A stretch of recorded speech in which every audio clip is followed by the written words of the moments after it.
Então, inicialmente, deixa eu fazer aqui, eu não vou conseguir abrir minha câmera, porque a minha internet está muito estável, e fica naquela situação, né? Se eu abrir, corre o risco de eu perder conexão e a gente acabar perdendo tempo. Então, como a professora Gilmara falou, me apresentou, né? Eu sou professor de matemática do campus, e eu acredito que essa é a minha segunda ou terceira aula no projeto, e semana passada vocês ficaram com o Luciano.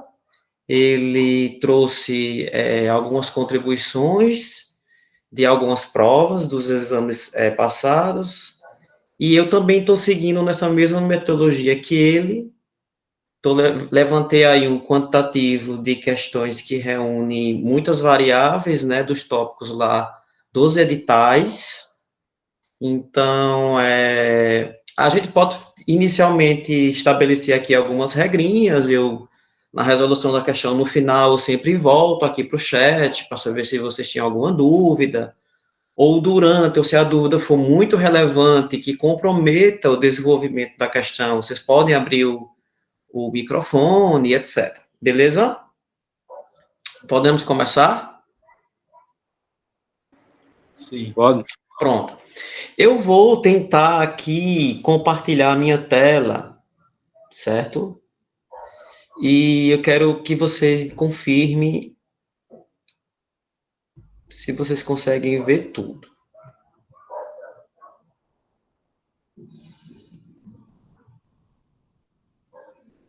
Certo. Vocês conseguem ver? Sim. Tá aparecendo. Pronto, tá aparecendo o primeiro tópico do exame de seleção, né? Primeira páginazinha. Bom, antes de falar, eu vou reservar 2 ou 3 minutinhos para falar um pouco sobre isso, que na minha concepção eu acho bastante importante. Eu não sei se vocês já tiveram contato com provas anteriores e elas, de uma certa forma, seguem um padrão de quantitativo de questões, certo? E é uma recomendação minha que vocês deveriam ler as provas anteriores para ficar mais familiarizado com esse padrão, quantitativo de questões, alguns regulamentos de cartão de resposta, etc. Mas algo que eu quero trazer para aqui, para a discussão da gente, é que nas provas, né, a prova de matemática e prova de português, geralmente as questões que são construídas na prova de matemática têm alguma relação com textos trazidos na prova de português, certo? Em alguns momentos, a interpretação desses textos ajudarão nessas questões de matemática, e em alguns outros momentos, elas apenas servirão para informação, certo? Mas, de uma certa forma, sempre existe algum link. Então, se você vê aqui nessa prova de 2018, por exemplo, você já consegue ver números, 6,9 milhões, 18%, 60%, 4,2 milhões. Então, esses números darão base de sustentação às questões produzidas na prova de matemática. Então, tem sempre esse link. Não é uma regra, certo? Mas uma probabilidade alta de que existe essa relação. Tudo bem? Eu não sei se vocês já perceberam essa relação. Então, vamos lá para algumas questões aqui que eu elaborei, que eu tirei das provas, para a gente discutir. Eu estou exibindo os slides. Vocês conseguem ver? Sim, né? Sim. Pronto. Sim. Certo. Então, vamos lá aqui. Deixa eu tirar aqui. Tá. Bom, essa é uma questão que ela vem no campo de razão, certo? Um tópico matemático chamado razão, e ela foi tirada do exame de seleção de 2018, certo? Só trazendo essa reflexão que eu falei para vocês agora, ela começa falando de um texto. E esse texto 1 é um texto presente na prova de língua portuguesa, certo? Então, vou ler o texto da questão para vocês verem qual é a relação que eles fazem. Conforme o texto 1, a biodiversidade da Amazônia conta com aproximadamente 40 mil espécies de plantas e 400 de mamíferos. a razão entre a quantidade de espécies de mamíferos e a quantidade de espécies de plantas é. Aí você tem 4 alternativas, né? E você precisa acertar uma delas. A questão que você precisa marcar tem que ser a alternativa correta. Veja que nessa questão, de fato, o texto 1, ele não interfere muito no desenvolvimento dessa questão específica, certo? Por quê? Porque é uma questão que ela envolve razão matemática, certo? E você precisa de 2 números para construir essa razão, correto? Então, nessa questão específica, você não precisa ir lá recorrer novamente a um texto. Mas de uma certa forma, um link com o texto lá da língua portuguesa, da prova de português, certo? Então, deixa eu começar aqui, vou colocar... Deixa eu mudar minha cor para ficar destacado aqui. Bom, quando a gente fala em razão, certo? A razão, matematicamente falando, a razão, ela tem uma relação direta com a divisão entre 2 números. Certo? Então, eu leio isso, a razão de A para B, nessa sequência.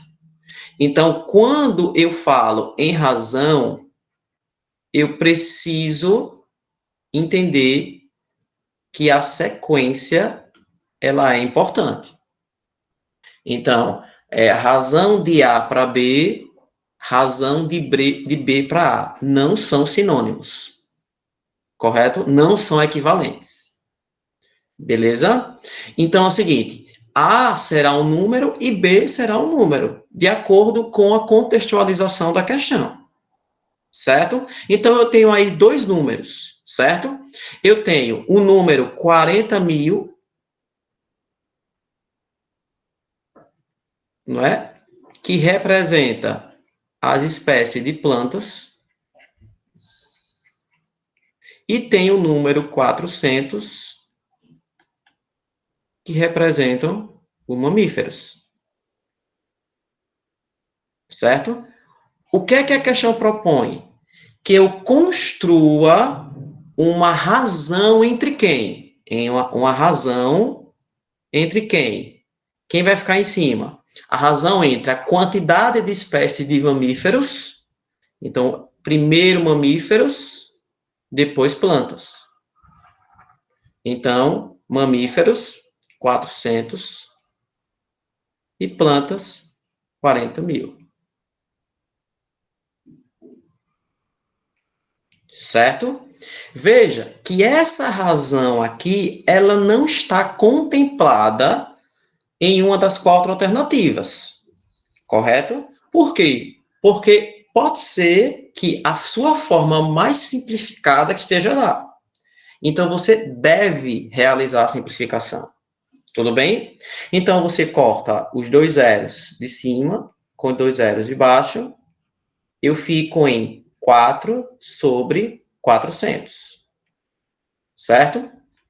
Eu aqui ainda posso simplificar, porque existe o número 4 que eu consigo dividir ao mesmo tempo o numerador e o denominador. Então, 4 dividido por 4, 1. E 400 dividido por 4, 100. Se eu perceber aqui, eu vejo que a minha alternativa A, ela satisfaz isso. Certo? Aí, qual é a minha principal dica que vocês prestem muita atenção quando encontrar questões envolvendo razão? Prestar muito atenção na ordem. Certo? A ordem, a sequência, ela é importante. Razão de A para B é uma coisa, razão de B para A é outra coisa. Certo? Então, tem que ter muito cuidado com a sequência que o texto apresenta para vocês. Alguma dúvida, gente? Não. Não. Posso dar sequência para a segunda ou alguém quer fazer alguma observação? Professor, Oi. E se, tipo, a gente, no texto da questão, apresentar um número igual, o que acontece? Por exemplo, o A e o B sendo iguais? Isso. Por exemplo, 5 sobre 5. Pode Seria ser. 1. Sim, por exemplo, vamos partir da hipótese que existissem 40 mil espécies de plantas e 40 mil espécies de mamíferos. Qual é a razão entre a quantidade de espécies de mamíferos e plantas? Seria 40 mil sobre 40 mil, 1. Aí, nessa situação, a ordem aí não iria influenciar. Mas isso aí é um caso bem atípico, quando se envolve razão, certo? Professor, uma pergunta. Oi. Pode falar. O número menor, ele sempre vai ser o de cima? Não. Quem vai ficar em cima é a ordem que o texto traz para você. Então, veja, aqui, tá vendo essa separação que eu estou fazendo aqui? Sim. Pronto, aqui é o ponto-chave de quem é que vai ficar em cima e quem é que vai ficar embaixo. Então, veja essa sequência que eu estou circulando aqui. Eu vou fazer a leitura dela. Razão de A para B. Ou razão A em relação a B. Se fosse o contrário, razão de B em relação a A. Certo? Agora, veja o texto. A razão entre a quantidade de espécies de mamíferos e a quantidade de espécies de plantas, ou seja, o numerador é sempre o primeiro dado, primeira variável. Se ele falou primeiro mamífero, então vai ficar em cima mamífero. E depois planta, certo? Entendi, obrigado. Entendeu? Porque assim, se você não levar em consideração essa ordem, você pode mudar tudo, né? Você pode encontrar uma razão completamente diferente. Isso. Porque, por exemplo, se você não levasse em consideração essa ordem, ficaria 100 sobre 1, que é igual a 100, que seria a letra C. Entendeu? Entendi, obrigado. Professor, Oi. sobre a dúvida que a menina teve, esse 40 mil sobre 40 mil, é sobre o quê? 400 sobre 40 mil. É isso? É. Porque, assim, no texto, ele vem 40 mil. Mas você precisa escrever por extenso isso. 40 mil. 40000. Certo? É isso. Não sei se é essa dúvida que você tem. Deixa eu pegar aqui. Não, é porque o senhor falou 40 mil sobre 40 mil, que acontece em questões raramente. Tá, não. Em uma situação hipotética, certo? Do número de espécies de plantas serem iguais às espécies de mamíferos. Aí eu dei um exemplo das duas valendo 40 mil, entendeu? Sim, entendi. Entendeu?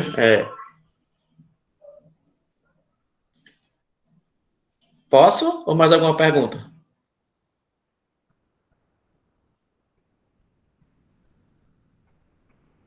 Posso, né? Pode. Ninguém falou, vou lá. Aí veja, continua segundo o texto 1, né? Só uma observação, esse texto 1, lá na prova de língua portuguesa, fala sobre a questão do desmatamento na Amazônia, certo? Só para vocês se situarem. Segundo o texto 1, a quantidade de carbono estocada na cobertura vegetal da Amazônia varia entre 80 e 120 bilhões de toneladas.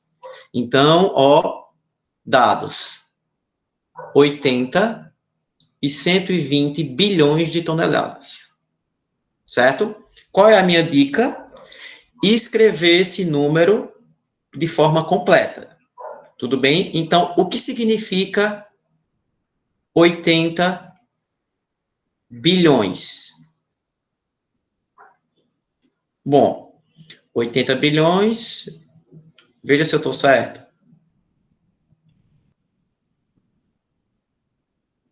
Tô certo? Tá.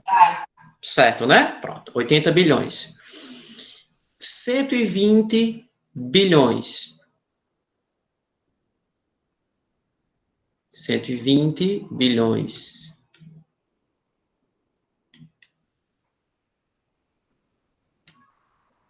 Certo? Pronto. Aqui parece um 6, mas já. Dando continuidade. A representação em notação científica, certo? A representação em notação científica desse intervalo de variação das toneladas de carbono é. Então, vamos lá. O que é que essa questão quer que vocês façam? Vamos lá. Na verdade, ela só quer que você reescreva esse número de outra forma. Que outra forma é essa? Uma forminha chamada notação científica. Certo? A notação científica, ele é um instrumento, foi um instrumento criado dentro da matemática, certo? Que é uma maneira mais resumida de eu escrever números muito grandes, certo? Geralmente, a notação científica é muito usada na física, correto? Porque a física trabalha com números muito grandes ou muito pequenos. Então, representar esses números em notação científica fica mais palpável, fica mais interessante, certo? Para os estudos. Tudo bem? Então, o que é que acontece?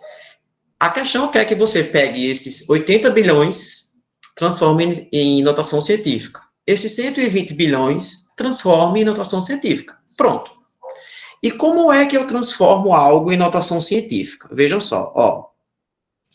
Eu vou colocar aqui o modelo notação científica. Vamos lá. Todo número em notação científica, ele tem essa estrutura aqui, ó. Certo? Todo número em notação científica, ela tem essa estrutura. Esse A, ele tem que estar entre 1 e 10. Certo? E esse B aqui é um expoente. Certo? Bom. Mas aqui, professor, como é que eu faço para colocar esses dois números aqui em notação científica? Vamos lá. O número, você vai partir da hipótese de que o número termina aqui. Ó, veja. Estou marcando. Tudo bem? Pronto. Então, eu sei que vai ficar algo vezes. Ó, aqui é x ou vezes, certo? Pode ser assim ou assim. Certo? Pode ser assim ou assim.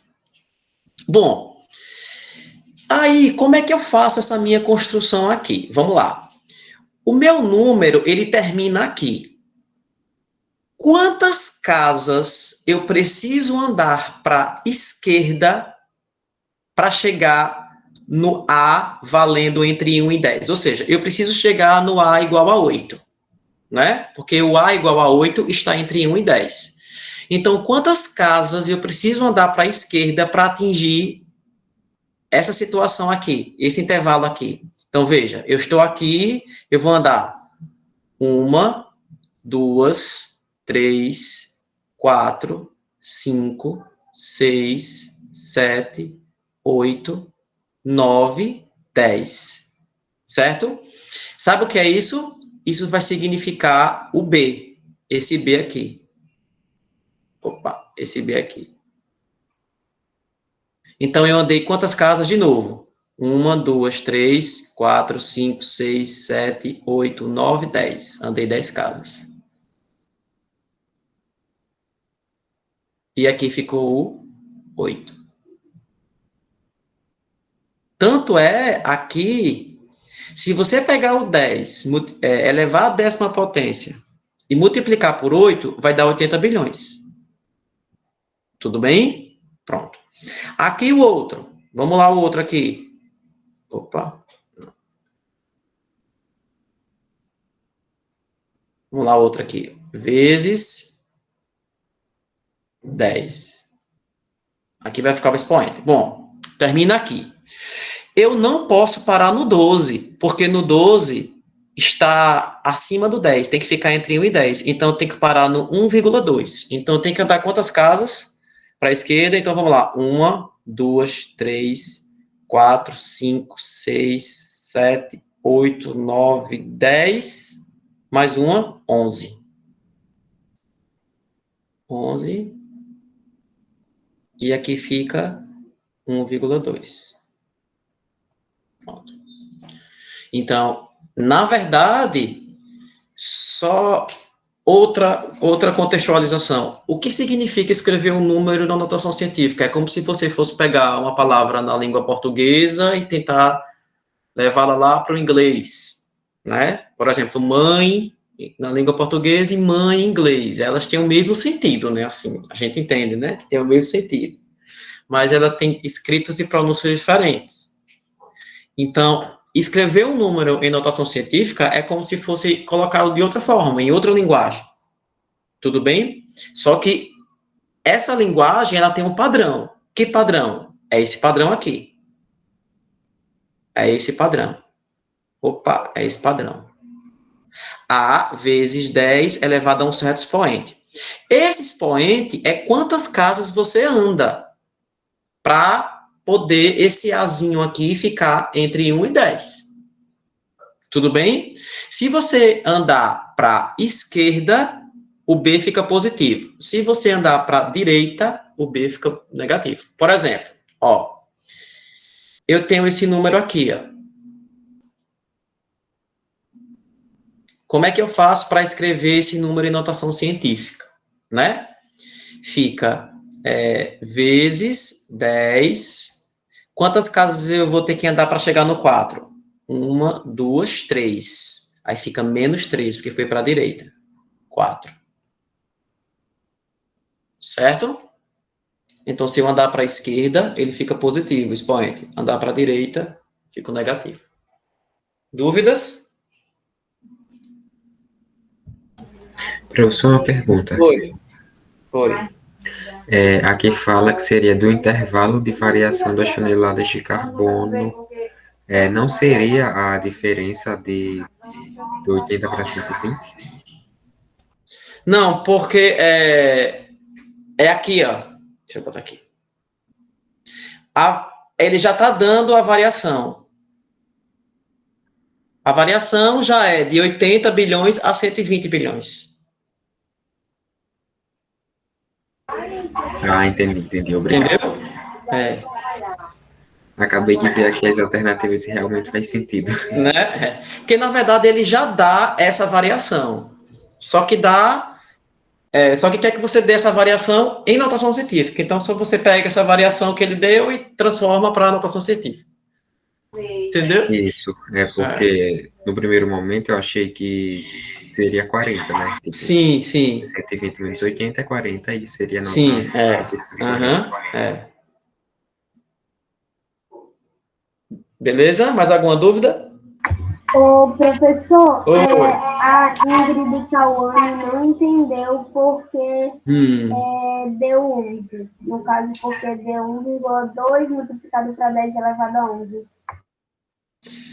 Ela entendeu a de cima?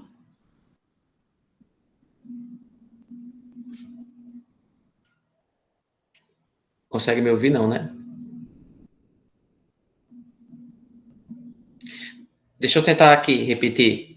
Ó, na verdade, o número é 80 bilhões, certo? Eu quero transformar este número aqui em notação científica, certo? E como é que eu faço para fazer essa transformação? Eu preciso ir para o meu modelo padrão. Qual é o meu modelo padrão? É esse aqui. Certo? Este A vai ficar entre 1 e 10. Sempre vai ter esse 10 aqui. Então, você já pode, já colocando esse 10. A única coisa que você vai precisar descobrir é o A e o expoente. Beleza? Como é que você faz para descobrir o expoente? Então, você volta para o número original, 80 bilhões. O final do número está aqui. Certo? Você olha, vou fazer o seguinte. Se eu deixar o A valendo 8, serve? Serve. Por quê? Porque ele está entre 1 e 10. Então, eu venho para cá e eu vou andar quantas casas até chegar ao 8? 1, 2, 3... 4, 5, 6, 7, 8, 9, 10. Aí é o 10 aqui. 10 aqui. E fica 8. Certo? Na de baixo. 120 bilhões. Tudo bem? Aí, vamos lá. Será que seria interessante eu deixar o A12? Não, não é interessante eu deixar o A12, porque o 12 não está entre 1 e 10. Isso, não está entre 1 e 10. Mas 1,2 está. Mas 1,2 dá. 1,2 está entre 1 e 10. Então, eu venho aqui e vou até 1,2. 1, 2, 3, 4, 5, 6, 7, 8, 9, 10... 11. Aí ficou 1,2 vezes 10, 11. O expoente é quantas casas você andou. E o A é aquele número que você inicialmente pensou se poderia ficar, por causa daqui desse intervalo. Aí eu tenho as minhas duas respostas aqui, letra B. Mais alguma dúvida? Ou, sei lá, eu tirei a dúvida que a menina perguntou. Não sei que ela depois fechou o microfone, eu não sei. Professor? Oi. O expoente pode ser maior que 10, no caso, né? Pode. Agora, okay. O A tem que ficar nesse intervalo, entre 1 e 10. Show. Beleza? Tanto é que, por exemplo, nessa questão aqui, o nosso expoente deu 11, né? A segunda, dos 120 bilhões, deu 11. Posso ir para a próxima? Pode. Pode. Pronto. Bom, terceira. Continuando aí. Com a mesma referência do texto. Certo? Então, vamos lá. Segundo o texto 1, a Amazônia brasileira cobre 4,2 milhões de quilômetros quadrados. Vamos lá. Circula os dados que você precisa.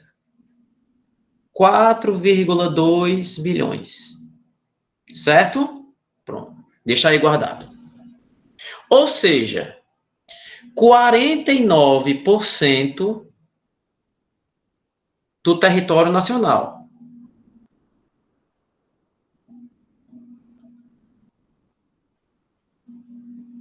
Certo? De acordo com esses dados, a área total do território brasileiro, importante aqui, aproximadamente,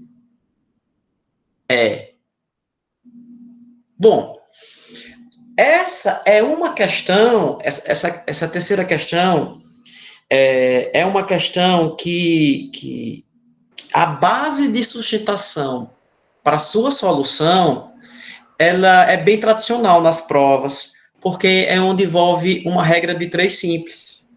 Isso. Certo? Então, assim, certamente, em algum momento da prova, vocês vão se deparar com alguma questão de regra de 3. Correto? Então, isso é algo que vocês precisam olhar e dizer, opa, peraí, aqui eu já vou economizar meu tempo, que aqui eu já consigo aplicar a regra de 3 simples. Certo? Eu acredito, o Luciano, se não me engano, fez algumas regras de 3, né?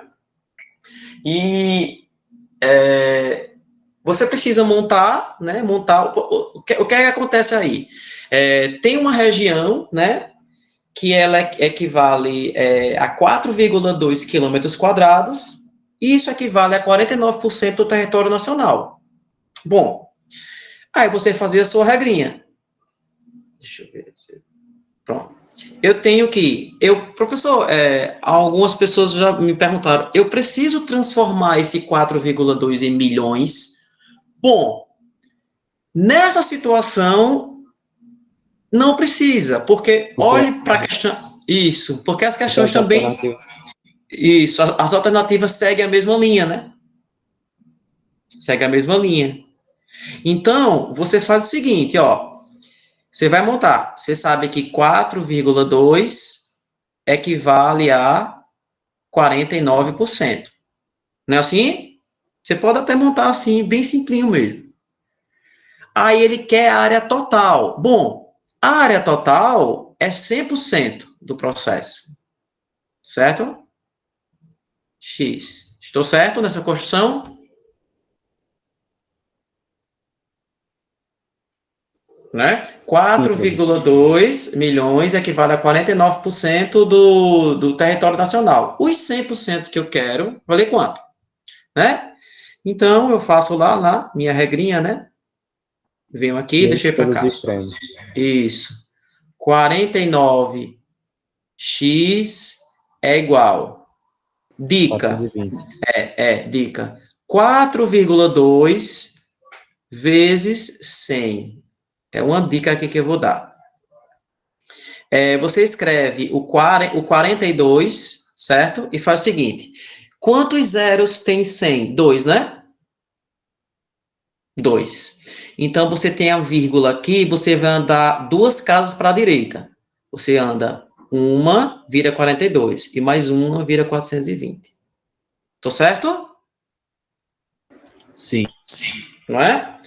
Então... Oi? Pode repetir essa outra etapa de passar o número para a direita, por favor? Aqui? Isso. Pronto. Eu estou fazendo essa multiplicação, 4,2 por 100, certo? Aí eu escrevi ela aqui, 4,2 por 100. Aí o que foi que eu fiz? Deixa eu apagar. Pronto. 4,2 por 100. Aí o que é que eu fiz? Eu escrevo 42 normal. 4,2. Lembrando que a vírgula está aqui. Não é isso? Pronto. Como 100 ele tem 2 zeros, isso aqui está multiplicando. A multiplicação significa andar com a vírgula para a direita. Quantas casas? O número de zeros que o outro número tem. Então, o 100 tem 2 zeros, certo? Então, a minha vírgula está aqui. Supostamente ela está aqui, né? Supostamente ela está aqui. Está aqui. Então, eu vou andar com ela 2 casas para a direita. Uma, aí vira 42. Aí ando mais uma, tem que botar um zero. Aí fica 420. Certo? Certo, mas o que aconteceria com um de 100? Com um índice, não entendi. Um de 100.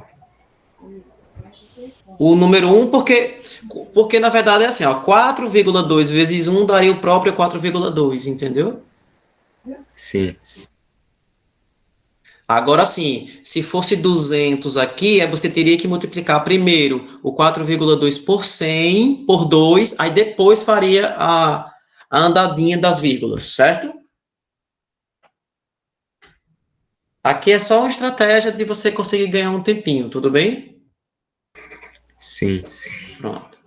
Aí fica 420. Né? O que é isso aqui, né? É uma equaçãozinha simples, né? O meu x vem, fica 420 dividido por 49. Né? 420 dividido por 49. Aí fica x igual... Veja, se vocês forem realizar essa divisão, fica aproximadamente 8,75714, por exemplo. E ela continua, tudo bem? Aí eu coloco esse símbolo aqui, esse símbolo significa aproximação. Tudo bem? Bom, Mas aí, veja, a questão, ela traz essa parte, ó. A observação, ela traz essa parte. Ela diz que você precisa encontrar um valor aproximado. Se você for ao pé da letra, não existiria nenhuma das 4 soluções aqui, né? Mas se você for de forma aproximada, você aceita que essa solução aqui é 8,57. Na verdade, é pela regra do arredondamento, né? O 4 eu posso apagar e o 1 eu posso apagar pela regra do arredondamento. Então, fica 8,57. Aí nós precisamos voltar à questão das nossas unidades de medidas, né? Porque estavam trabalhando em milhões. Então, eu volto e só acrescento milhões, né? De quilômetros quadrados. Então, a solução é letra P. 8,57 milhões de quilômetros quadrados. Professor. Tudo bem? Oi. E se no caso, em uma das alternativas, tivesse 8,58 milhões? Aí, o que seria se fosse 8,57 e 8,58? Seria o mais aproximado? Seria isso. Pela regra do arredondamento, é 8,57. Porque é o seguinte, o que é a regra do arredondamento? Vejam só. A regra do arredondamento, ela funciona assim. Ela funciona assim. 8,573. Eu quero deixar esse número apenas com 2 casas decimais. Então, eu teria que apagar o 3. Mas a regra do arredondamento, ela diz assim, cuidado. Você não pode simplesmente chegar e apagar um número. Até para apagar um número, você precisa seguir uma ordem, seguir um padrão, certo? Que padrão é esse? Todas as vezes que você for apagar um número, vou até fazer uma linguagem assim mais direta. Toda vez que você for apagar um número e ele for maior ou igual a 5, você pode apagá-lo. Mas você tem a obrigação de adicionar um número à sua esquerda. Se esse número for menor que 5, você pode apagar tranquilamente sem ter peso na consciência. Então, por exemplo, veja. Eu tenho esse número aqui, ó, 8,573. Eu quero deixar apenas com 2 casas decimais, então eu quero apagar esse 3. Posso apagar esse 3? Vou fazer a pergunta para mim mesmo. Esse 3 é menor que 5? Então eu posso apagar e simplesmente escrever 8,57. Beleza. Agora, se eu tiver 8,576, eu quero apagar esse 6. Eu posso apagar? Posso, mas agora eu tenho uma condição para apagá-lo. Não é um número maior que 5, maior ou igual a 5, o 5 conta, certo? Não é um número maior ou igual a 5? Beleza, você pode apagá-lo. Só que você é obrigado a adicionar um número, o mais 1 ao lado. Então, fica 8,50, aqui é 7, acrescentei 1, 58. Tudo bem?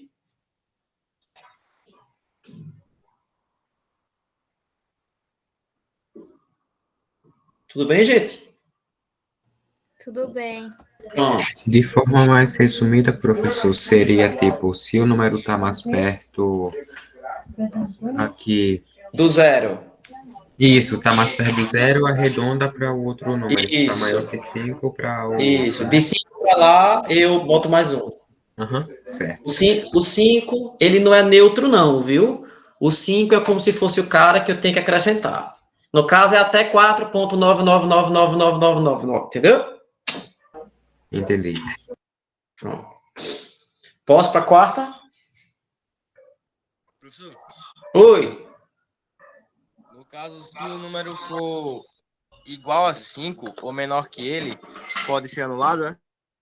Não, só se for menor. Por exemplo, aqui, ó. Aqui. 1,25. Certo? Eu quero deixar esse número, eu quero tirar esse 5 daqui. Aí você vai fazer a pergunta para si mesmo. Espera aí. Esse 5 é maior ou igual a 5? É. Então, beleza. Eu posso apagá-lo, só que eu tenho que botar 1 aqui. Então, fica 1,3. Entendeu? Sim, pode fazer Então, isso sem pela problema, regra né? do... Oi. Pode falar. Eu falei sim, aí pode fazer isso sem problema, né? Pode, porque você tá dentro de uma... Porque é uma ciência que dá base de sustentação para você fazer isso. Entendeu? Que é um tópico chamado iniciação científica.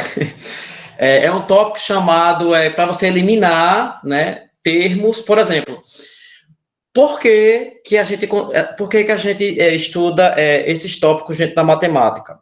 Muitas vezes, em algumas soluções, a gente tem, por exemplo, uma dízima periódica como uma solução, certo? Às vezes você quer deixar uma solução mais enxuta, com uma ou duas casas decimais, e precisou se organizar aí regras para se conseguir fazer isso. E essas são as regras. Que regras são essas? Certo. Você pretende minimizar uma solução com o quantitativo de números mínimos possíveis, certo. Mas você deve seguir um padrão de organização desses números. Que padrão é esse? Se você for eliminar um número, né, que estiver até perto de 5, você pode eliminá-lo sem prejuízo nenhum. Se esse número for maior ou igual a 5, você elimina com a condição de adicionar um número à sua esquerda. Em outras palavras, a regra do arredondamento entende que 2,25 é muito mais próximo de 2,3 do que de 2,2. Certo? Certo. Pronto. Posso para a quarta?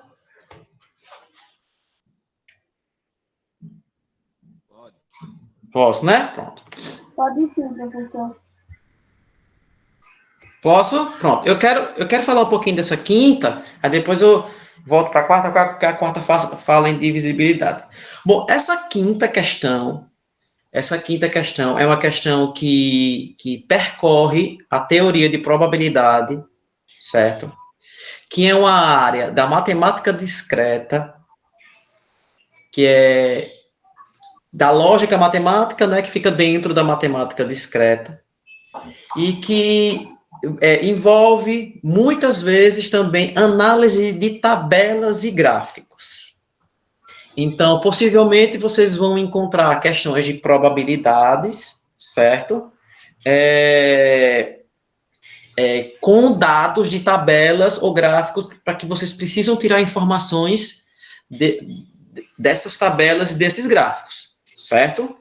E a probabilidade dentro da ciência matemática, né, ela vem, né, vou escrever aqui para vocês o conceito bem probabilidade.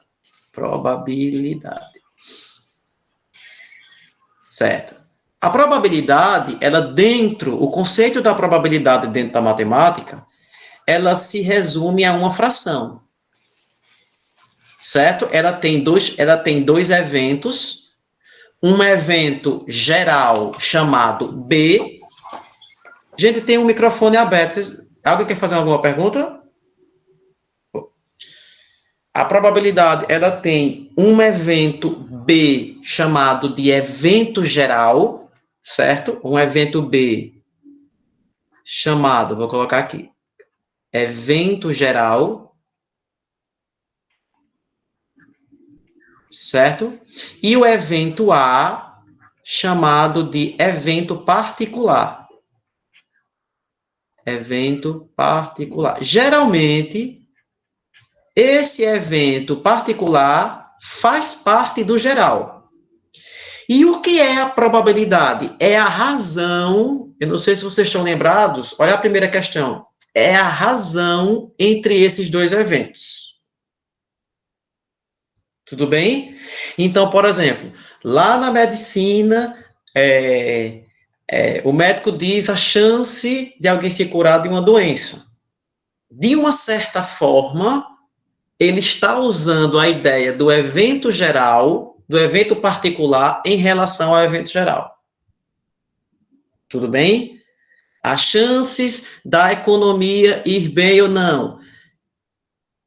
Calcula todas as análises particulares em relação a todas as gerais, certo? Então, assim, esse é o conceito bem simplório do que significa probabilidade, né? É um conceito bem simplório.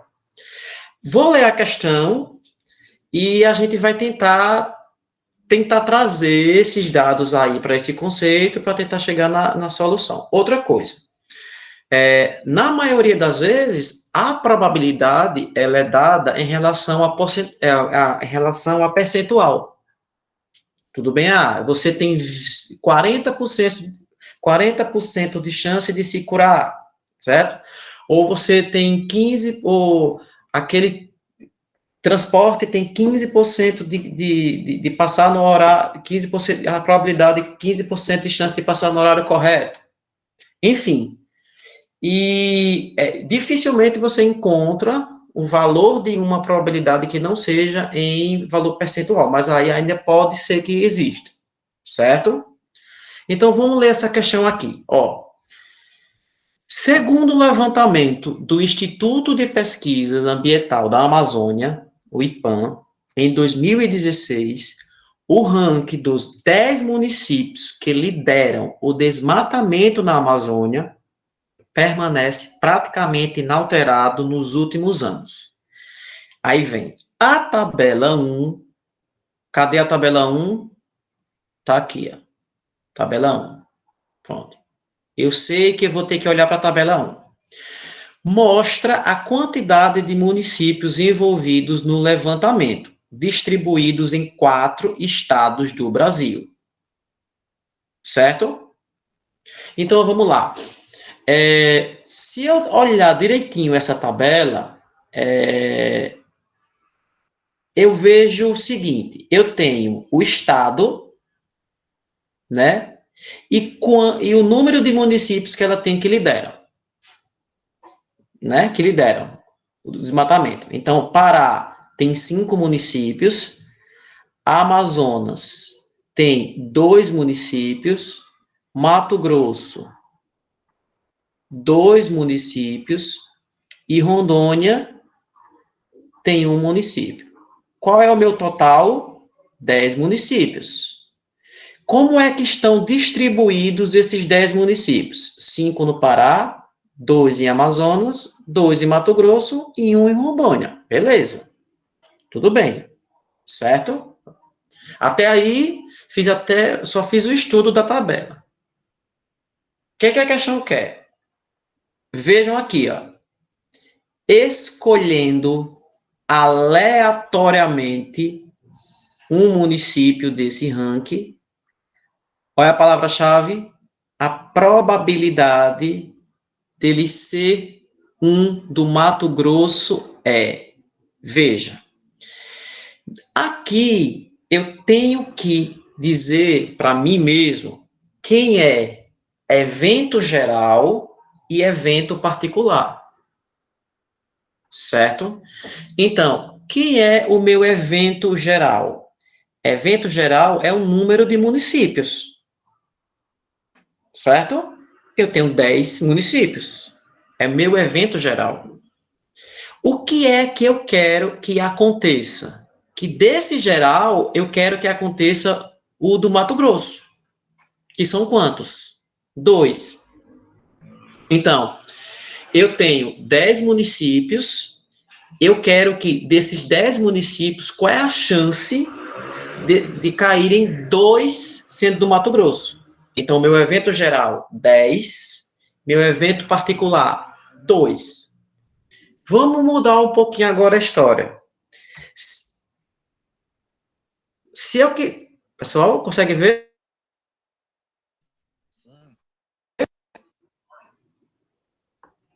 Misturou, agora ficou tudo branco. Está travando. Ficou tudo preto, né? Acho que... Aqui ficou branco. Pronto, voltou.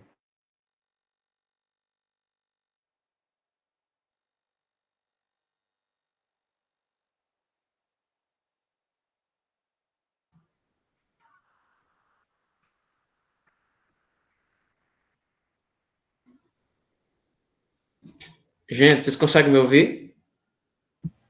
Oi, Diogo. Sim, a tela voltou. Pronto. Aqui deu um pano em geral que... Certo. Então, vamos lá. Não sei onde eu parei. Vocês conseguiram me ouvir tudo que eu falei? Sim, né? Vamos lá. Vejam só. Eu quero a chance da cidade que eu escolher sejam municípios do Mato Grosso. Então, quem é o meu evento geral? Todos os municípios, 10. Quem é o meu evento particular? A minha preferência, eu quero que caia do Mato Grosso. Vamos imaginar que eu quisesse que fosse municípios do Pará. Então, quem é o meu evento geral? Continua sendo os 10 municípios. Quem é o meu evento particular? 5, que são os municípios referentes ao estado do Pará. Então, calcular a probabilidade é pegar o meu evento particular e dividir pelo meu evento geral. Então, vamos lá. Quem é o meu evento particular? 2, porque é o número de municípios de Mato Grosso. Quem é o meu evento geral? 10, porque é o número de municípios totais. Tudo bem?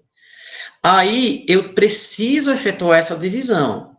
Quem é 2 dividido por 10? 0,2, certo? A minha resposta, ela poderia estar encerrada aí. Porém, veja que as minhas alternativas, elas estão em percentuais, né? Veja. Então, eu preciso transformar a minha resposta, isso aqui é um número real. Eu preciso transformar um número real para um número percentual, certo? Então, como é que eu faço para fazer isso? Eu multiplico por 100, né? Então, aqui fica 20%.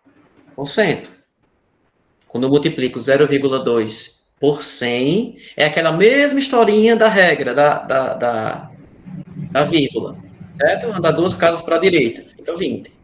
Então, a minha solução é 20%. Então, vamos fazer uma certa análise disso aí. Vocês acham que eu escolhendo aleatoriamente um desses 10 municípios e que ele seja município do Mato Grosso, a chance que eu tenho disso acontecer é 20%. Vocês acham que isso é uma chance pequena, média ou alta? Pequeno. Se fosse em relação ao Pará, seria maior? Porque Seria tem maior. o maior número de municípios. Isso, seria o maior número de municípios. Certo? Então é o seguinte, quando a gente tiver diante de uma questão que envolve probabilidade, vocês precisam achar duas coisas. Um evento geral e o evento particular. Certo? O evento geral reúne todo mundo. O evento particular é como se fosse aquilo que você quer que aconteça. E o que é a probabilidade? É a razão, é a divisão entre esses números. Sendo que você precisa seguir essa ordem. No numerador fica sempre o evento particular e no denominador fica sempre o evento geral. Dúvidas?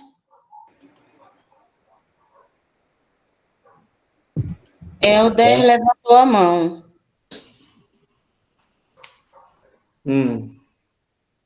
Pode falar.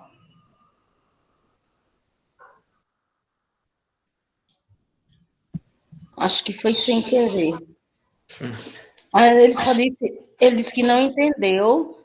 Mas é bom você especificar que parte você não entendeu, Helder.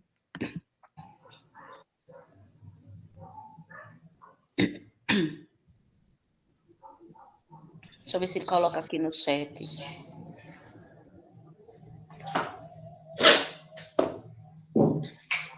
Ele saiu da reunião. Ele saiu.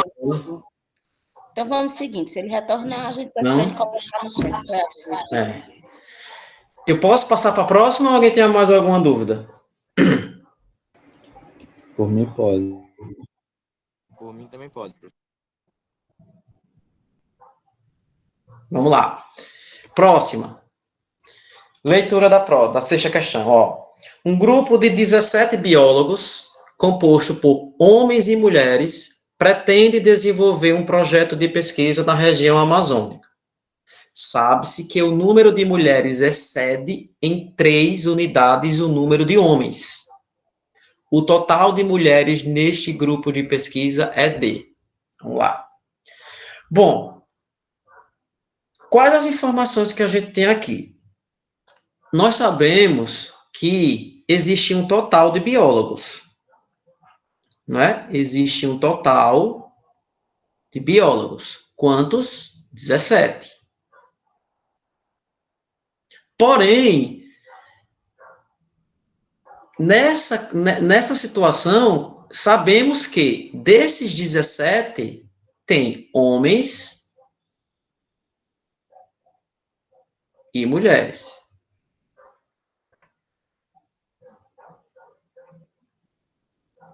Tudo bem? Pronto. Aí, o resto da questão, ela traz apenas uma informação numérica, né? Que diz que o número de mulheres excede em 3 unidades o número de homens. Só que daí, no final, ele pergunta o número de mulheres. Então, de uma certa forma, inicialmente, eu não sei nem quantos homens e nem quantas mulheres existem nesse grupo. O que eu sei é que a soma deles dá 17.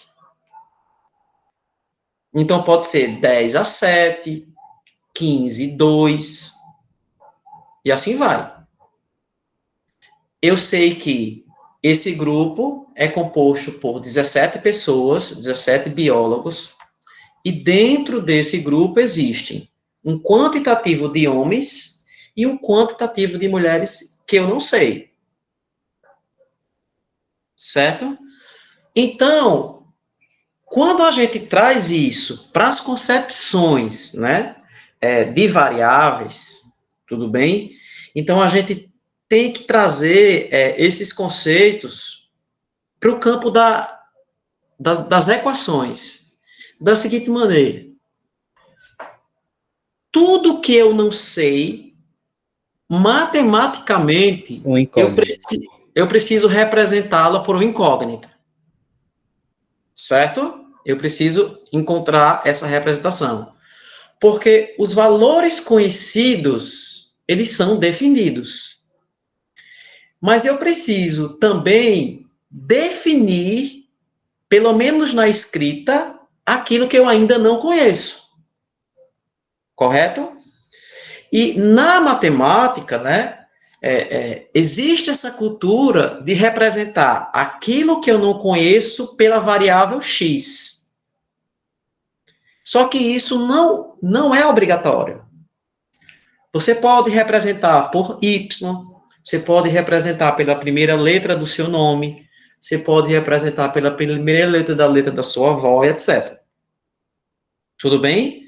Só que, tradicionalmente, o X é o cara que chama mais atenção nesses tipos de representação. Tudo bem? Então, o que acontece?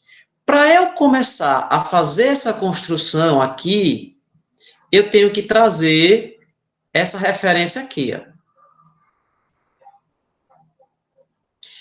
O número de mulheres excede em 3 unidades o número de homens. Então, vamos imaginar o seguinte, eu não sei quantos homens existem nesse grupo. Se eu não sei, então eu vou representar através da letrinha X. Certo? O texto fala que o número de mulheres excede em 3 unidades o número de homens. Então, se homens representa X, mulheres é X mais 3. Certo? Então, aquilo que eu não conheço, que eu ainda não conheço, eu represento por uma variável, certo? Só que a minha outra informação também deriva desse que eu ainda não conheço. Então, o número de homens eu represento X e o número de mulheres é isso que eu ainda não sei, mais 3. Tudo bem? Aí ele quer o total de mulheres. Bom, o que é que eu sei aqui? Eu sei que homens mais mulheres do grupo somados dão 17. Tudo bem? Quando eu vou fazer as minhas relações, né? Quem é a minha representação para homens? X mais. Quem é a minha representação para mulheres? X mais 3. Certo? É igual a 17. Bom, vou resolver essa equaçãozinha aqui. Então, fica 2x mais 3 igual a 17. 2x igual a 17 menos 3. 2x igual a 14. Né? X é igual a 14 dividido por 2. X é igual a 7. Bom, o que foi que eu encontrei? Eu encontrei X, que é o número de homens. Né? Eu também posso encontrar o número de mulheres. 7 mais 3, 10. Que é o que ele pergunta. Total de mulheres nesse grupo, 10.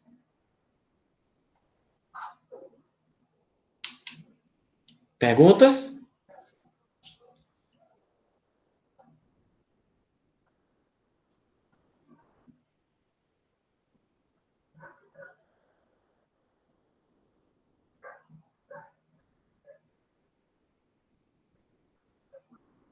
Tudo ok, gente? Sim, professor. Tudo ok, né? Pronto. Parece que essa foi ok. Bom, essa aqui, né, esse gráfico 1 é o gráfico de barras. Tudo bem? E eu dando uma observada nas provas, esses gráficos, eles muitas vezes, eles são base de informações para questões futuras. Geralmente, eles sustentam 2 ou 3 questões, certo? 2 ou 3 questões usam dados desses tipos de gráficos.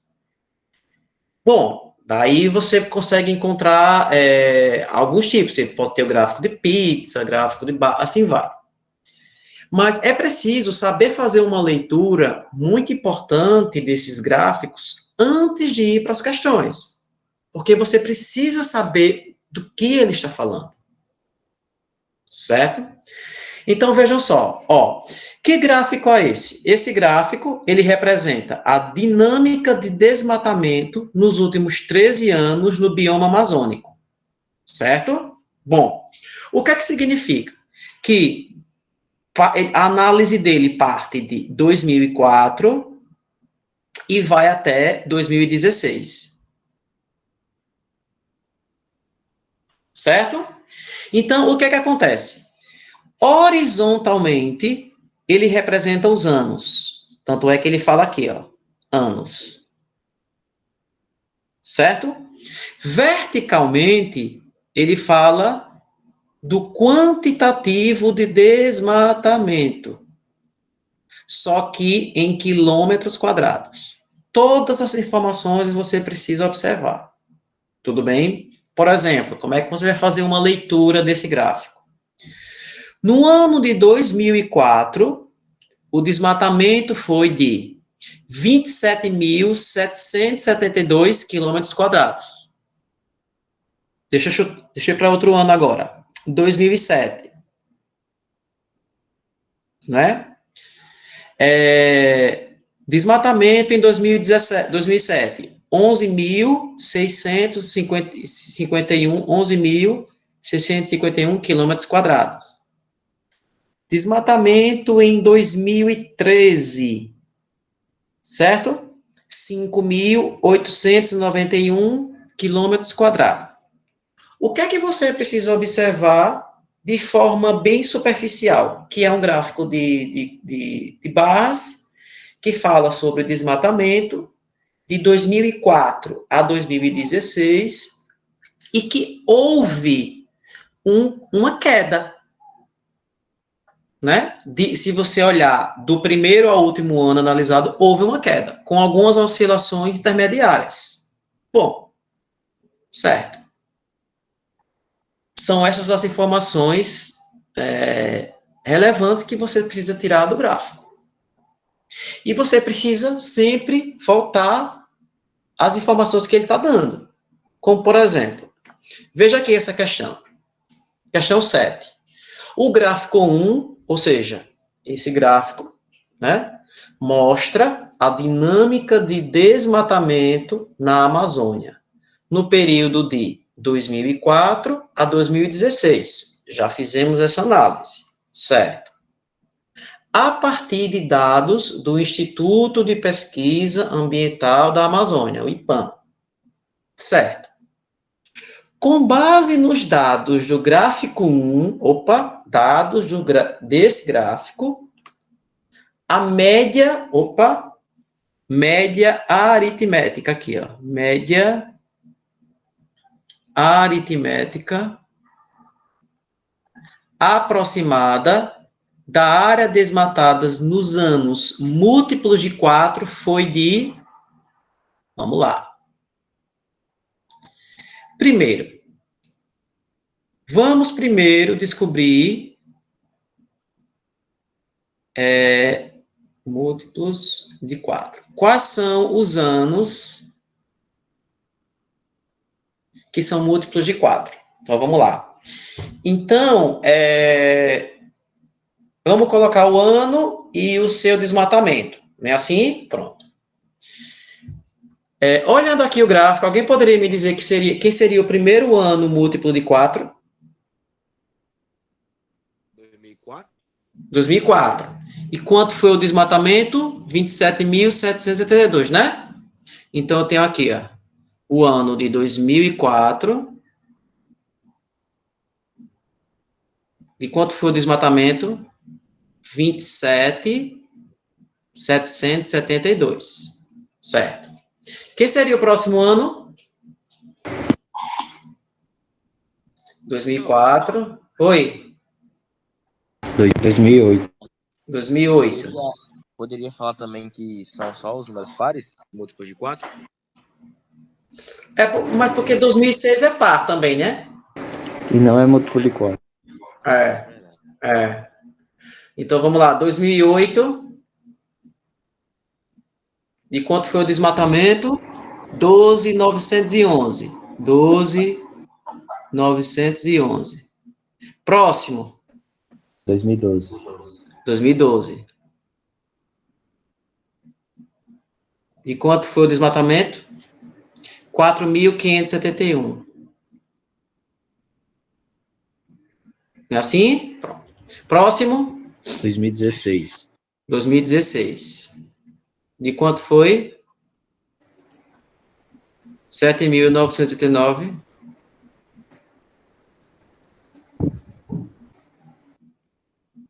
Certo? Pronto. À esquerda, os anos, e à direita, os seus desmatamentos correspondentes. Tudo bem? Pronto. O que significa média aritmética? Certo? O que significa média aritmética? Um exemplo. você fez 3 provas e a sua média vai ser a média aritmética das 3 provas. O que significa isso? Soma a nota das 3 e divide por 3. Certo? Essa é a média aritmética. Vamos imaginar que você fez 10 provas. Quem é a média aritmética? Soma a nota das 10 e divide por 10. Então, nesse caso aqui, né? Nesse caso aqui, quem vai ser a média? A média de quê? Desmatamento desses anos. Então, eu vou somar os desmatamentos correspondentes a cada ano, mais o de 2008, mais o de 2012, mais o de 2016. E vou dividir por quanto?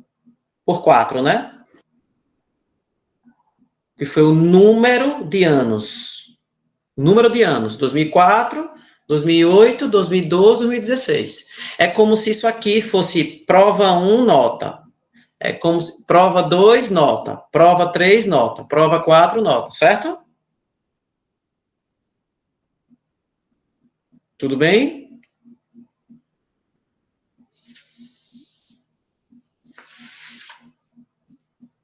Então, eu preciso fazer vamos fazer essa soma aqui? Posso fazer essa soma direto? Para ganhar tempo?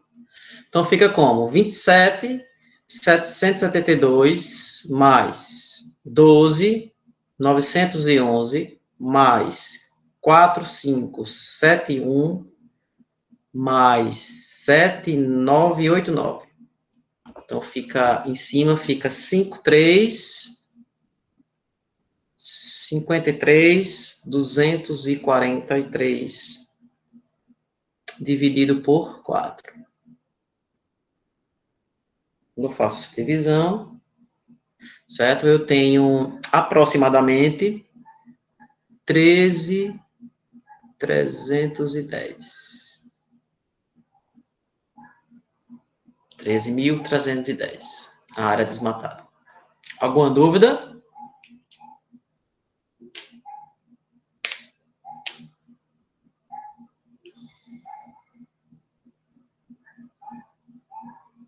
Até agora não, professor. Tá tranquilo, né? Os múltiplos sempre começam pelo 1 ou pelo próprio número? Os múltiplos, por exemplo, você está com essa dúvida daqui, né, dos múltiplos de 4, né? De como identificar um múltiplo. Seria 1 por 8. Por exemplo, existe, deixa eu colocar aqui. Existe, múltiplo. E os divisores. Isso. E divisores.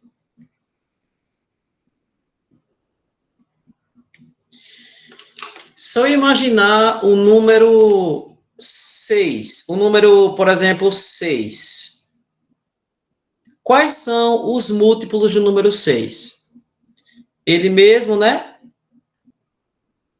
12, 18, 24, 30. Ou seja, são aqueles números que ele divide. Certo? E quais são os divisores de 6? São os números que dividem 6, 3, 2 e 1. Era essa a dúvida? Ah, entendi. Os divisores começam pelo 1 e os múltiplos começam pelo próprio número.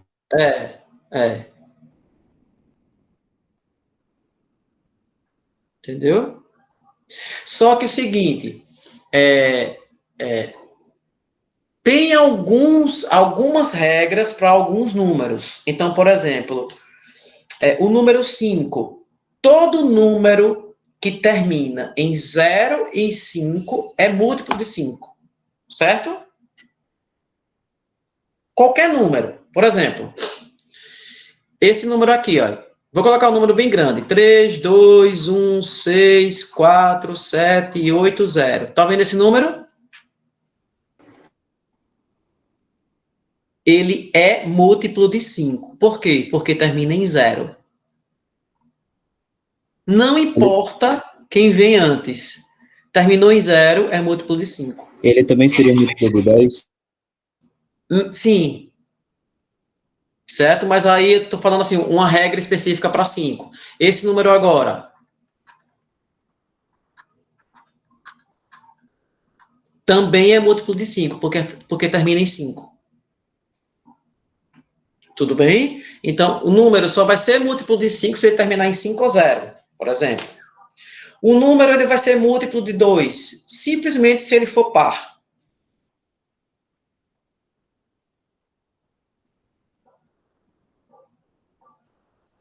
Entendeu? E assim vai. Então, existe um conceito de múltiplo, existe um conceito de divisor. Para o mesmo número, existem múltiplos, e para o mesmo número existem divisores, só que a ideia é diferente. O que é um múltiplo? O que é um múltiplo de um número? É aquele número que imagine, quem é o múltiplo da minha pessoa? São os números que eu divido. E quais são os meus divisores? São os números que dividem a mim. Entendeu? Mas ficou claro, não foi essa, ficou melhor, não foi aí com o exemplo do 6, não foi? Isso. Pronto. Mais alguma dúvida nessa? Não. Não, né? Ó, a questão 8 é uma questão que eu acho interessante. Por quê? Porque ela é uma questão que você precisa olhar alternativa por alternativa para saber quem é certa. Mesmo você tendo o domínio da análise do gráfico. Então, é uma outra concepção de questão que vocês também precisam estar bem informados. Porque você ouve um gráfico, você conseguiu estudar o gráfico, conseguiu tirar todas as informações do gráfico, só que, às vezes, você precisa analisar questão por questão, alternativa por alternativa para ter certeza. Por exemplo, vejam só. Com relação às informações apresentadas no gráfico 1, ainda sobre o gráfico do desmatamento. Na letra A, ele diz, a área total desmatada nos anos ímpares foi de 56.649. Bom, você sabe o que significa ano ímpar? É 2005, 2007, 2009, 2011. Você sabe que cada um desses anos lá teve um valor de desmatamento. Mas você não consegue dizer claramente que foi 56.649. Você vai precisar parar, fazer o cálculo para saber se está certo ou não. Veja, que é uma concepção diferente das questões. Veja essa sétima. Essa sétima, ele usou os dados geográficos, você calculou a média e tinha apenas uma resposta. Você ia direto na resposta certa. A oitava questão, não. Você vai analisar. É questão objetiva? É. Vai ser só uma certa? Vai. Mas você vai ter que analisar as 4. Entendeu? Então, vamos lá. Aqui na letra A. Aqui na letra A fala de... A área desmatada nos anos ímpares foi de 56.649. Então, vamos lá. Anos ímpares. 2005. 19.014. Ó. 19.014. Mais. Fomos para 2005, né? 2007 agora. 11.651. 11.651. Mais. 2009, 7.464. 7.464. Mais. Os 2011, 6418. 6418 mais 5891. 5891 mais 2015, né? 6207. 6207. Vamos fazer essa soma? Vamos lá. 19,014 mais 11,651 mais 7,464 mais 6,418 mais 58,91 mais 62,07. 56, 645, né? Então, aqui é falsa, né? 56,649. Letra B. A letra B diz: as taxas anuais de desmatamento foram decrescentes de 2005 a 2015. Então, vamos lá. 2005, 2015. Decrescente, ó.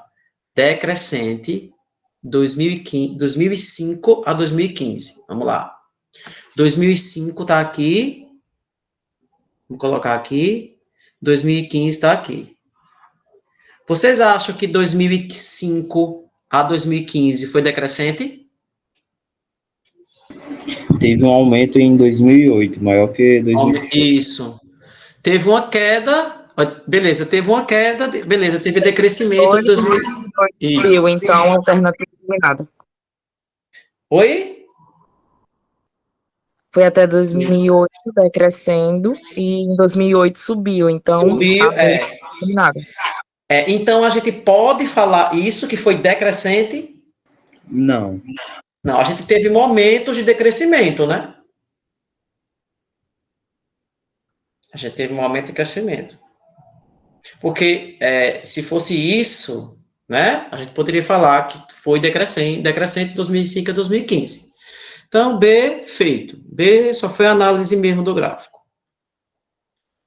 Né? C, bora lá para C. Será que você tem cálculo? Bora lá, C.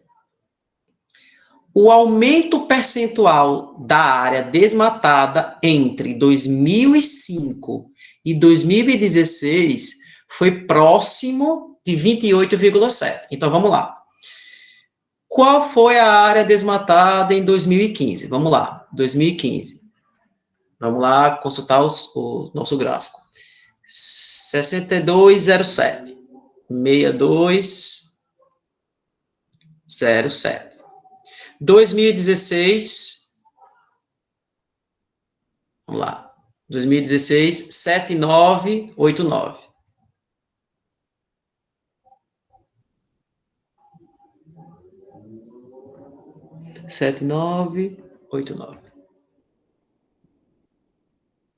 Aí a letra C diz: o aumento percentual da área desmatada entre 2015 e 2016 foi próximo de 28,7. Então, vamos lá. Quanto foi a diferença? Né? Você tem que ver aí qual é a diferença. Qual foi a diferença? 7989 menos 6207, né? Foi de 1,782. Então, na verdade, o que é que eu tenho que calcular é quantos por cento isso aqui é de 6.207. Então, eu vou fazer a regra de 3, né? 6.207 equivale a 100%. 1,782 vai equivaler a quanto? Então, vamos lá aqui. Faça o meio pelos extremos, né? Pronto. 6.207 igual a 1.782 vezes 100. 1,78200. Opa, aqui é x. Aí fica o meu x igual a 178,200 dividido por 6,207. Então, 178,200 dividido por 6,207. 28,71%. E aí, o que é que vocês acham da letra C?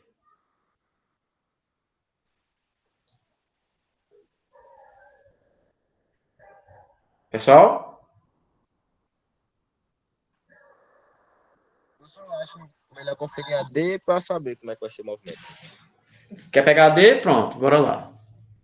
A letra D. Bora lá. A área total desmatada de 2012 a 2016 excede em 1.838 km² da área desmatada do ano de 2004. Então, vamos lá. 2004. 2004. Vamos voltar. 2004. Quanto é que foi lá?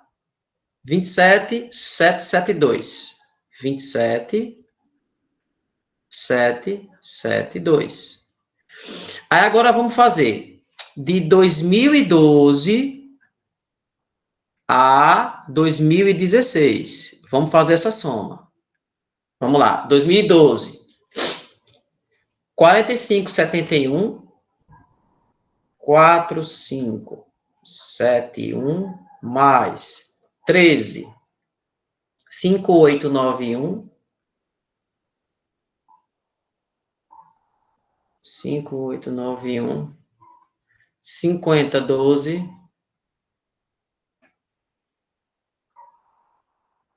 Mais 6207. 6207 mais 7989. Deixa eu ver. 7989. Bom, preciso fazer essa soma, né? Então, vamos lá. 4571 mais 5891 mais 5012 mais 6207 mais 7989. Então, eu fico aqui em 29,670. Bom, o que é que eu tenho que analisar aqui? Eu tenho que fazer essa diferença. Porque, olha, ele está perguntando o que excede. Né? Então, fica como aqui? 29,670 menos 27,772. Então, 27,772. 1.898. E aí, verdadeiro ou falso? A D. Falsa. É falsa, né? Então, de fato, quem é verdade é a nossa letra? C. C. C. Então, vocês viram como essa questão 8, esse tipo de questão, ela ocupa tempo. É uma questão que leva tempo. Por exemplo, se a alternativa correta fosse a A ou a B, e se você tivesse certeza, aí beleza, você iria descartar a análise das outras, já que é uma questão que só tem uma alternativa. Mas daí, para você ter certeza, né, e às vezes a insegurança, você precisa analisar todas as alternativas. Então, é uma questão que você precisa saber administrar o tempo. Tudo bem? Porque, na verdade, a gente é como se nós tivéssemos 4 questões em uma só. Né? Porque a gente envolveu aí soma de diversos anos, envolveu aí análise de crescimento e decrescimento do gráfico, envolveu aí regra de 3 com percentual, certo? Então, assim, esse tipo de questão precisa olhar assim, não, eu preciso saber administrar o meu tempo. Tudo bem? Mas são questões que você consegue tirar todos os seus dados do gráfico. E é muito comum isso, você ter um dado, que geralmente é um gráfico, e desse gráfico derivar 1, 2 ou até 3 questões. Então, por isso que você precisa fazer uma leitura correta do gráfico, porque é a base de sustentação para 1, 2 ou 3 questões. Tudo bem? Alguma dúvida, gente? Por mim, não, professor. Pois você tá bom demais, tá bom. Posso passar para a próxima? Aqui o senhor é o cara, pode passar. Pois é, né?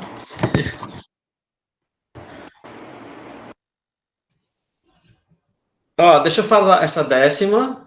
Tá, deixa eu ver. Não, essa aqui. De novo, vocês estão vendo, elas percorrem em torno de um tema, né? No caso, essa da prova de 2018, o texto era sobre o desmatamento na Amazônia. Então, todas as questões tinham uma relação com a questão do desmatamento. Tá? Então, é mais ou menos por aí. Ó, a 10ª diz assim: técnicos de uma instituição que avaliam o desmatamento na Amazônia sobrevoaram a região, certo? Que identificaram a área desmatada, que forma um triângulo retângulo. Então, vamos lá. Geometria, um pouquinho aqui. Qual é a principal característica de um triângulo retângulo? Vocês sabem? Ângulo de 90 graus, o ângulo reto. Isso, o ângulo reto. Certo? E o ângulo reto, ele tem essa representação aqui, né? Ele tem essa representação aqui. E daí ele divide-se, os lados dele, ele assumem novos nomes, né? Quando é um triângulo retângulo, os lados passam a ter novos nomes. Um desses nomes é chamado de hipotenusa, né? E o que sobra é cateto. Então, você primeiro identifica a hipotenusa, certo? E quem sobra é cateto. E qualquer triângulo que você observar, a hipotenusa, ela está de frente ao ângulo 90 graus, sempre. Certo? Então, a hipotenusa, ela vai estar sempre de frente ao ângulo 90 graus. Quem sobra são os catetos, os outros dois lados. Então, os técnicos encontraram, sobrevoaram a região e identificaram uma área desmatada que tinha o formato de um triângulo retângulo, em que a hipotenusa mede 13 quilômetros. Então, aqui, 13 quilômetros. Certo? 13 quilômetros. E um dos catetos, 7 quilômetros a mais que o outro. Presta atenção. Não é que o cateto vale 7. Um cateto vale 7 a mais que o outro. Aí a gente... Oi? Pode falar. No caso, seria 6x. 7x, né? 7 mais x. Isso. Aí a gente vai trazer aquela mesma concepção da variável x, do que a gente não sabe. Então, se esse lado aqui mede x, que é um dos catetos, o outro mede x mais 7. Cuidado! X mais 7 é diferente de 7x. Por exemplo, só seria 7x se ele colocasse, se um cateto é 7 vezes a mais que o outro, por exemplo. Tudo bem? Cuidado para não misturar isso aqui. Bom, o que é que ele pede? O cateto menor. O que significa o cateto menor? Eu quero encontrar o valor de x, certo? Aqui, gente, é um típico problema, né? Que você vai usar um teorema famoso. Como é o nome dele? Teorema de Pitágoras. Teorema de Pitágoras. Certo? Teorema de Pitágoras. Que é hipotenusa ao quadrado é igual à soma dos quadrados dos catetos, não é assim? Sim. Exatamente. É, isso. Aí você vai botar aqui, vai ficar 13. É bom colocar assim entre parênteses, 13 ao quadrado é igual a x mais 7 ao quadrado mais x ao quadrado. Certo? 13 ao quadrado dá 169. 169. Isso. Aqui, gente, como é que eu desenvolvo isso aqui? Produtos notáveis. Isso, é quadrado do primeiro, né? Isso. Mais 2 vezes o primeiro pelo segundo, mais o quadrado do segundo, não é assim? Isso. Não é isso? Tem dúvida sobre isso? Faz assim, ó. Ó, se tiver dúvida sobre isso, faz assim, ó. Isso aqui é a mesma coisa que isso. Certo? Aí você vai... O método do chuveirinho. Isso. Mesma coisa. Esqueceu a fórmula? Faz essa aqui, que vai dar no mesmo. Quadrado do primeiro, x ao quadrado, mais 2 vezes o primeiro pelo segundo, 14x, mais o quadrado do segundo, 49. Mais x ao quadrado. Certo? Aí, se eu dar uma melhorada aqui, fica 169 é igual a x ao quadrado mais... Opa, peraí. Eu já vou somar esse x.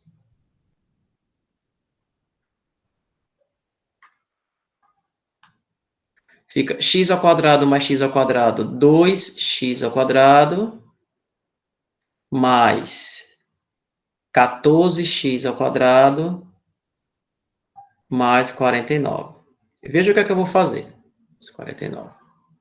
Fica assim, ó, 2x ao quadrado, mais 14x, aqui é x. Aqui é x. Mais 49 igual a 169.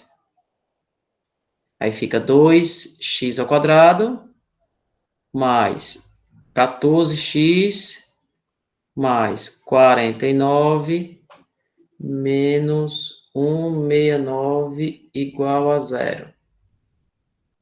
2x ao quadrado, mais 14x, 49 menos 169, menos 120, igual a 0. O que é que eu faço agora, gente?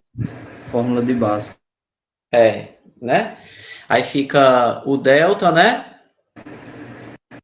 Delta é igual a b ao quadrado, 14 ao Menos quadrado, 4 vezes A vezes C. e menos 4 vezes 2 vezes menos 120, né? Não é assim? Aí aqui fica 196 mais...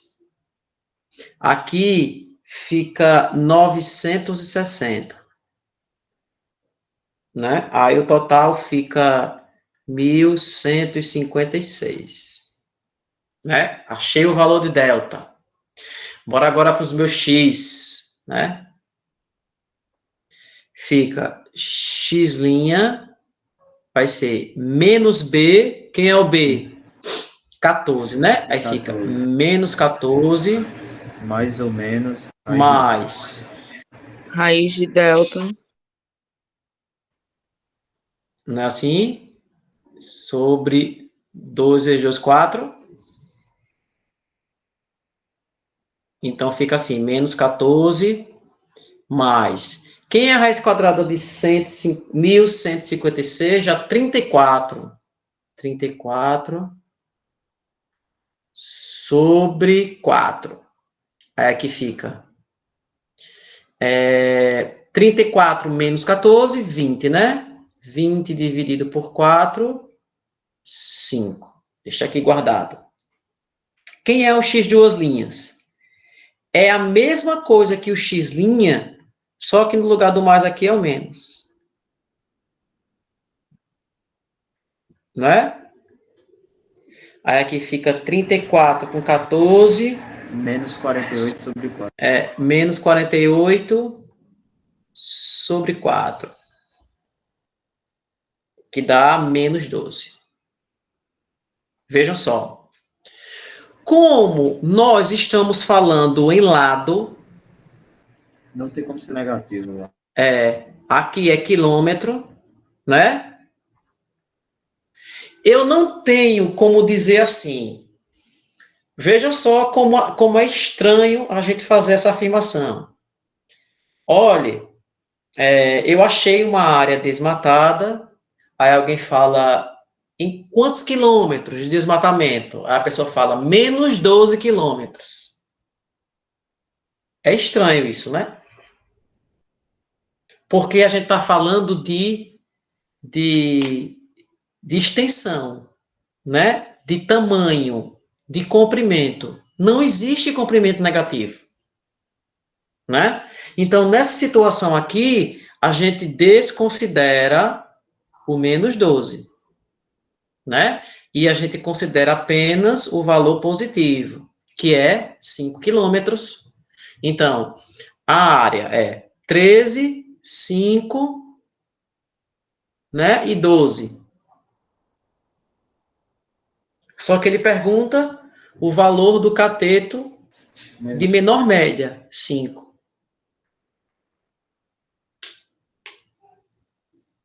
Beleza?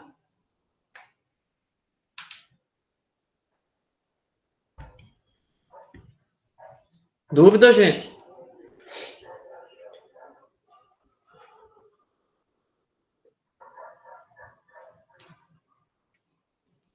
Posso para a próxima? Eu acho que a gente só tem mais uma, né? Pela hora. Vocês entenderam? Posso passar para a próxima? Pode, você está falando no chat aqui, sim. Pronto, certo. Tá, pronto. Eu quero falar um pouquinho dessa aqui, que essa também é rápida. Ó, veja aqui essa do fazendeiro, viu? Ó, o fazendeiro contratou 19 caminhões com a mesma capacidade de carga, né? Vamos partir da hipótese que existem 19 caminhões idênticos. Para transportar um total de 456 metros cúbicos de madeira. Gente, deixa eu falar aqui um negócio que é muito importante, que a gente já vai tirando do texto da questão. Olha, as palavras capacidade, unidade de medida ao cubo, equivalem a volume, certo? Então, metro cúbico e capacidade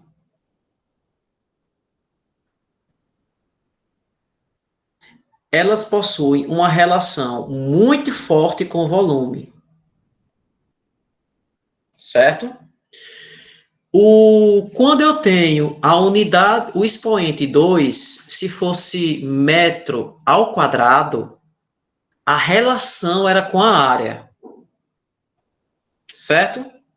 Mas o metro cúbico, o centímetro cúbico, o quilômetro cúbico tem uma relação diretamente com o volume, com o conceito de volume, com o conceito de capacidade. O volume é capacidade, certo? Então, o que acontece? Existem 19 caminhões idênticos que têm o objetivo de transportar 456 metros cúbicos de madeira.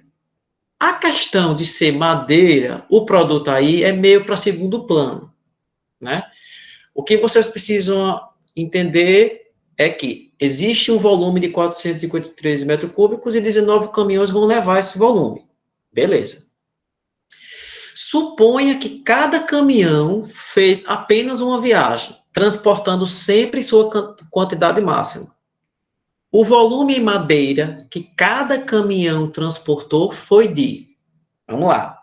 Veja como às vezes a gente não presta... Se a gente não lê a questão direitinho, a gente acaba fazendo o cálculo correto, mas por um descuido no final, errando.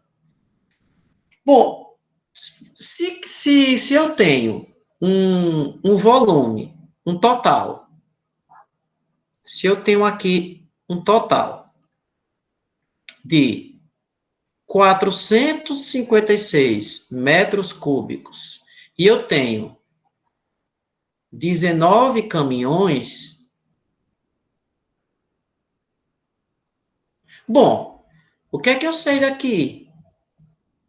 Eu sei se eu pegar 456, que é o meu volume total, e dividir pelo número de caminhões, eu sei a capacidade e o volume que cada caminhão levou, né? Ou seja, 24 metros cúbicos. Não é isso? 24 metros cúbicos, beleza. Aí você vai lá e marca a questão D, mas está errado. Por quê? Olha isso aqui que eu vou circular. Estão vendo? Que unidade de medida é essa?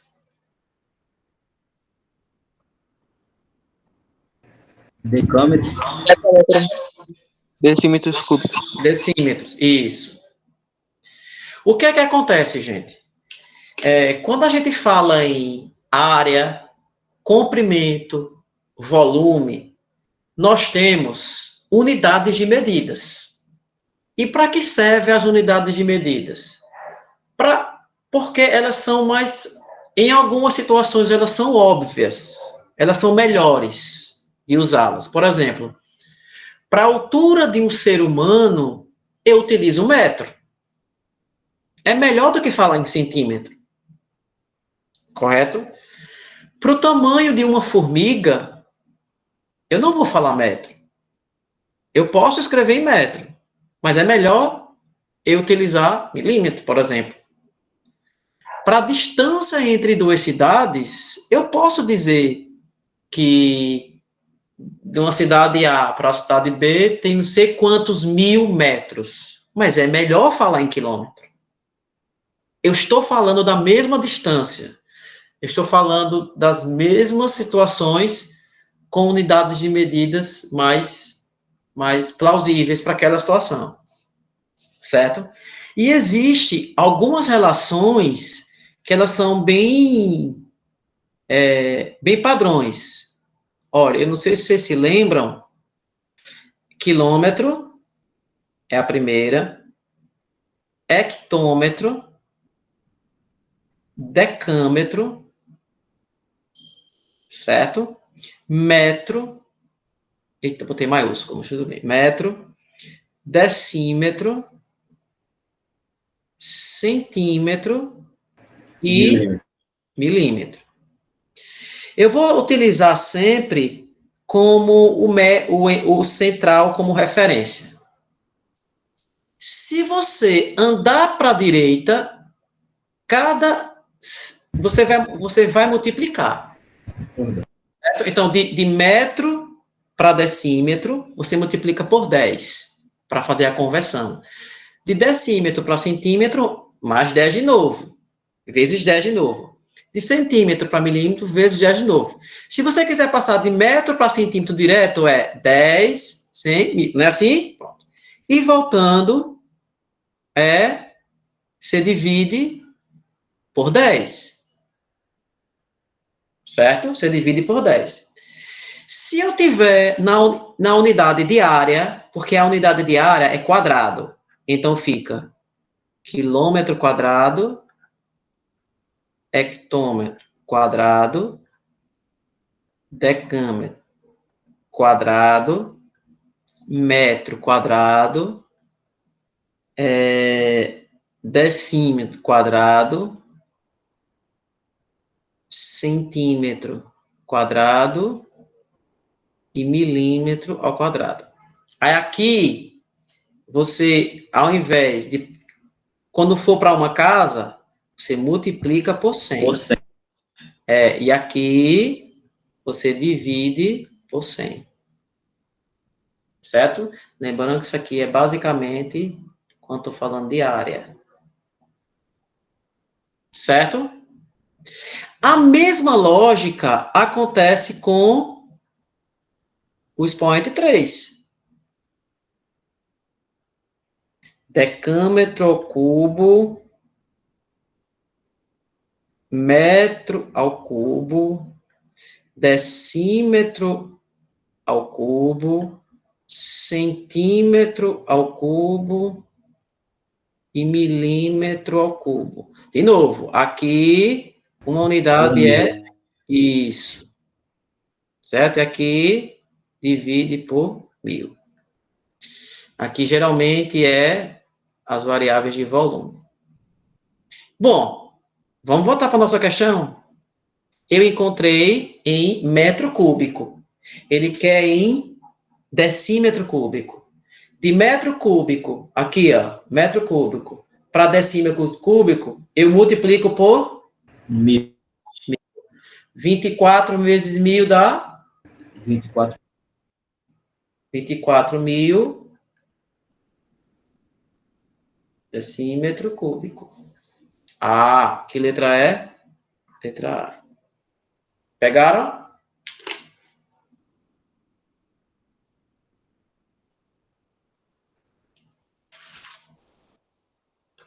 Dúvida, gente? Não. Eu acho que a gente terminou, né? Pelo horário.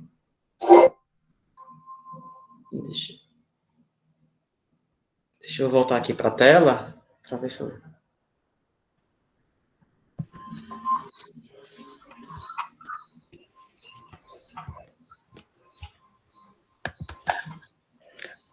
Oi, Diogo. Oi. Pronto, parei. Pronto. Pelo horário, acho que por hoje foi, né? O pessoal estava interagindo aqui pelo chat. Oi.